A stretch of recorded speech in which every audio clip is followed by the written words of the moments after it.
expression en théâtre qu'on dit: «Tu te retrouves jamais devant un aquarium avec des enfants». S'ils aiment ça, tu le sais, s'ils aiment pas ça, tu le sais, si ça les touche, tu le sais automatiquement. Donc c'est tellement gratifiant d'écrire pour eux, là. À chaque spectacle, là, je suis émerveillée de voir leur réaction. J'aime ça.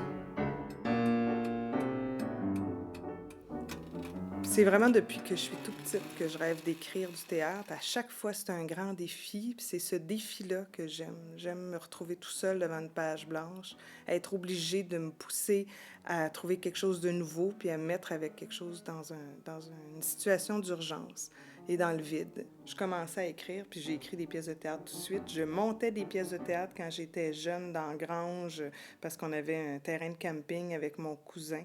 Depuis aussi loin que tout le monde dans la famille se rappelle, j'ai toujours fait du théâtre.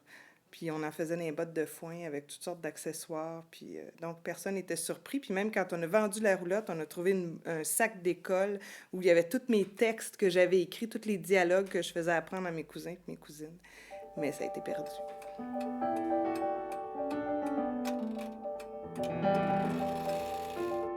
Les voyages, c'est des sources d'inspiration, là. C'est des voyages très intensifs où je vais rencontrer plein de monde. Je vais partout, je voyage, je pars en autobus, je veux rencontrer toutes les cultures, tous les gens. Je reviens la tête pleine, puis là, à partir de là, je commence à explorer avec mon équipe.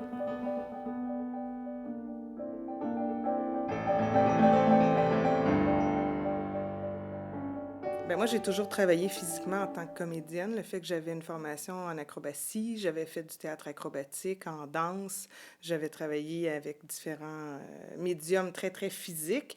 Puis je me suis brisé un genou dans un spectacle en acrobatie. Puis à partir de là, ils ont dit, tu pourras plus en faire. Je me disais, ah non, je peux pas arrêter de bouger, il faut que je bouge. Puis j'ai découvert que la marionnette, elle pouvait bouger plus que moi. Elle pouvait faire des choses plus que ce que j'avais toujours rêvé de faire. Puis c'est toujours ça qui m'a inspirée à poursuivre le travail avec la marionnette parce qu'elle peut faire plein de choses que des acteurs peuvent pas faire. Elle a besoin d'acteurs, mais elle peut faire ce que des acteurs peuvent pas faire.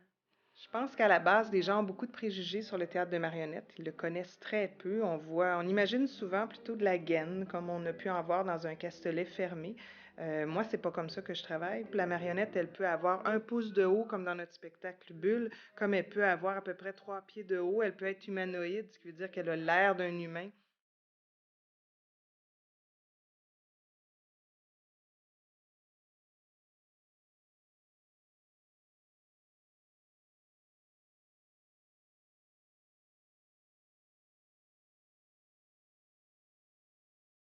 Je m'inspire des autres cultures parce que j'aime voyager, j'aime découvrir d'autres lieux, d'autres gens.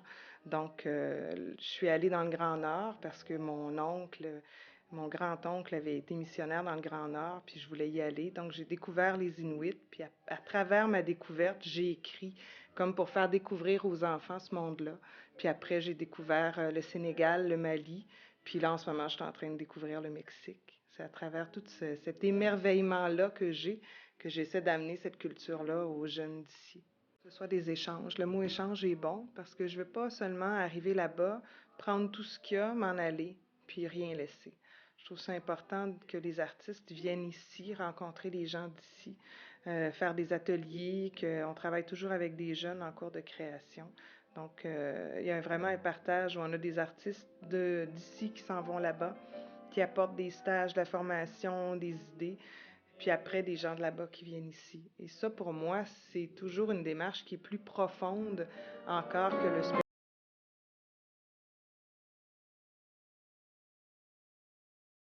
rêver à des projets, rassembler des créateurs, explorer pendant 2 ans un projet, le créer puis le tourner. Puis tous nos spectacles, on fait plus que 150. Baobab est rendu à 300 représentations en anglais, en espagnol, en français à travers le monde. C'est une chance. À chaque fois, je ne sais pas si l'autre spectacle va faire pareil, mais à date, ça a toujours été de mieux en mieux. Ça correspond vraiment directement à mes rêves.